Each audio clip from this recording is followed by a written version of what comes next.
Welcome back to the deep dive.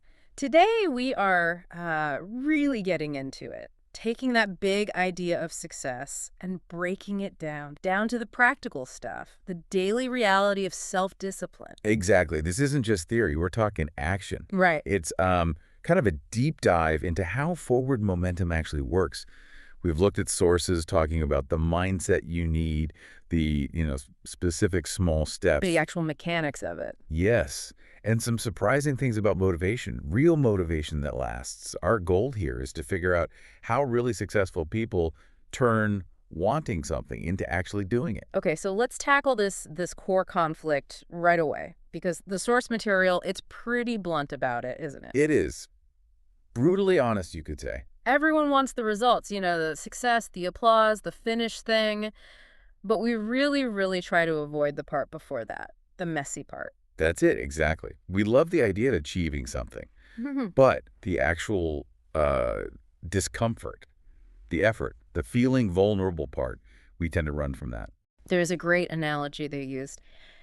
Everyone wants the view from the mountaintop. But nobody wants to climb. Right. And that climb, it involves real struggle, doesn't it? Real, tangible effort. And if you're not ready for that discomfort, well, you don't even get started. You're stuck at base camp. And what's really interesting is how the sources define growth for you, the listener.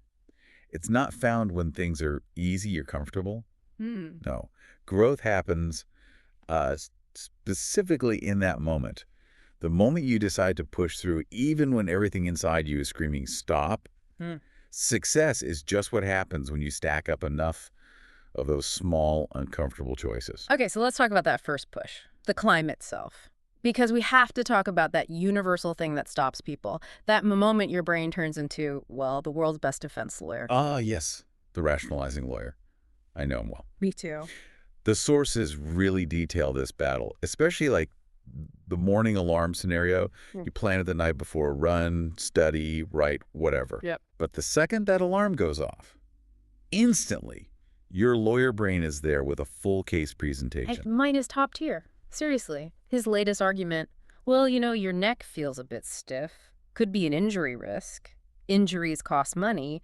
Therefore, sleep is actually the financially responsible choice. And he often wins, right? Almost every time. And that's exactly the point the sources are making. People stop, not because they physically can't do the thing, but because they don't want to feel that initial wave of discomfort, physical or mental. They think they need to feel good before they can act. Which the research shows is precisely backwards. This idea of deliberate discomfort comes up. The moment you act, even feeling awful, that's when change actually starts. Okay. Remember that analogy about jumping into cold water? Yeah, I do. The initial shock is huge, right? Your whole body just resists. But if you force yourself to stay in, even just a few seconds. What passes, you adjust. Exactly. That initial temporary awfulness, that is the barrier. It's what separates the version of you who wants to do things from the version of you who actually does them. But I do wonder, though, and maybe this is where some sources add a little nuance. Is there a point where embracing discomfort becomes like self-sabotage? That's a really important question. Like if someone keeps doing the cold plunge, metaphorically speaking, and it feels terrible every single day, aren't they just going to burn out and quit altogether? Absolutely. And the sources are clear on this. The discomfort should really be about the starting of the activity, not the whole duration, especially after you've been doing it a while. Ah, okay. The ignition, not the entire drive. Precisely. If it stays agonizing week after week, then something's wrong with the approach or maybe the intensity. The growth zone should feel like a stretch, definitely, but not like you're braking. That distinction really helps, and it leads perfectly into maybe the biggest hurdle for so many people.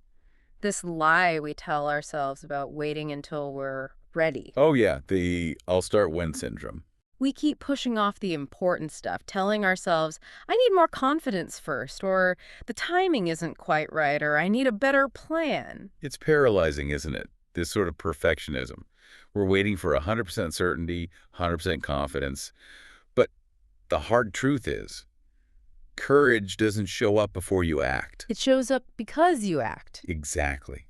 You earn confidence through doing the scary thing, through exposure. I remember reading in one source about a chef. He dreamed of opening his own place, spent 5 years perfecting recipes, tweaking the menu. Okay. But he never actually signed a lease. He kept saying, just one more year, I need to be absolutely sure I'm ready. And that's the trap right there. Yeah. He was confusing endless preparation with actually starting. Yeah. Then his mentor told him something like, your hands should be shaking when you sign that lease. If they aren't, you've waited way too long. Wow. That feeling, that sort of, oh my God, what am I doing? Feeling of inadequacy. That's the signal. It means you're actually stepping into a growth zone. True confidence only comes after you push through that initial wave of fear. So if you're listening and you're waiting right now, waiting for that perfect moment, or for some magical confidence fairy, Yeah. the insight here is you'll likely never feel 100% ready. But if you start now, you actually speed up the process. You'll get ready sooner than you think. Don't wait for perfect, just start moving. And, crucially, start small. Which brings us nicely to the next big idea. Building momentum. How do we do that? Through manageable actions. Right, because we see it in movies, don't we? This idea that success needs some huge, dramatic change, an overnight transformation. Yeah, the big epiphany moment. But the research, the sources we looked at, they consistently show that real lasting success, it's built quietly, almost invisibly sometimes. Just one small, repeatable push at a time. So let's talk strategy here. Instead of setting some massive, intimidating goal, the sources point to things like habit stacking. You heard of this? Tell me more, or tell us more. Okay, so you take a habit you already have, something automatic, like pouring your morning coffee. Got it. Coffee happens every day. Right. Then you stack a new, tiny action right onto it. So it becomes, after I pour my morning coffee, existing habit, I will write just one sentence about my main goal, new tiny action. Ah, okay. It's small. It doesn't feel overwhelming. Exactly. It sort of sneaks past your resistance because it requires almost no willpower. Another technique mentioned is often called the Seinfeld strategy. Jerry Seinfeld, the comedian. That's the one. The story goes he advised a young comedian to get a big wall calendar and commit to writing jokes every single day, no matter what. Okay. And every day he did it, he got to put a big red X on that day. After a few days, you have a chain of X's. And your only job then becomes, don't break the chain. So the focus isn't even on writing good jokes necessarily. Not initially. The focus is purely on showing up, making that chain longer. The quality comes later. It's about consistency. That taps into something psychological, doesn't it? Seeing that visual progress. It absolutely does. It connects to something called the Zeigarnik effect. Basically, our brains remember unfinished tasks better than finished ones. We feel a sort of internal pull to complete things we've started. So by starting small, even just 5 minutes. You're creating an open loop in your brain. It generates its own momentum. There's a little bit of internal tension that makes you want to go back and, close the loop tomorrow. So that commitment, like, I'll practice guitar for just 10 minutes a day, which might feel totally useless at first. Right. Seems insignificant. It actually kicks off this psychological process that pulls you back the next day. The small push builds momentum. Momentum builds belief. And the Zeigarnik effect makes you feel a bit off if you skip it. You got it. Showing up for yourself, even in that tiny way, it's powerful. It's like you're teaching your brain, hey, I'm serious about this. I follow through. And that makes you stronger, measurably stronger than the version of you who just thought about it but did nothing. That quiet consistency, that's the real engine. Okay, but even with consistency, things go wrong. People hit walls, they try, they push, and it doesn't work out. An attempt fails. And that fear of failure, man, that can kill momentum instantly. Oh, absolutely. Fear of failure is huge. We need to talk about redefining it. How so? Failure isn't some verdict on your character, It's not proof you're not good enough. The sources strongly argue it's just data. It's feedback. Data. Explain that. Well, success rarely happens without mistakes, Yeah. right? Because mistakes are the mechanism that shows you very clearly what doesn't work. They give you essential information. Okay, like if you bomb a job interview, Yeah. the failure isn't saying you are fundamentally terrible and unemployable. No. As one source put it really well, the failure is just indicating you weren't quite prepared yet, or maybe your approach wasn't right for that specific role. The system, the interview process, just gave you feedback on where the gaps were. It's like expensive market research. Exactly. It's valuable intel. Yeah. Think about that YouTube example you mentioned earlier, the person deleting their first video after only 10 views. Yeah, they regretted giving up so fast. The real loss wasn't the failure of the video itself. Yeah. It was giving up the data. Those 10 views, that was 10 people who clicked. Why did they click? What kept them watching or what made them leave?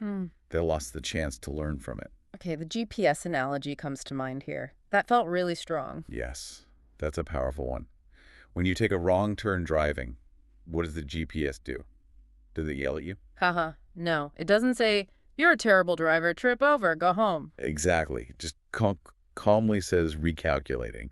And then it finds you a new route based on your current position. That's what we need to do with failure. That's your mission.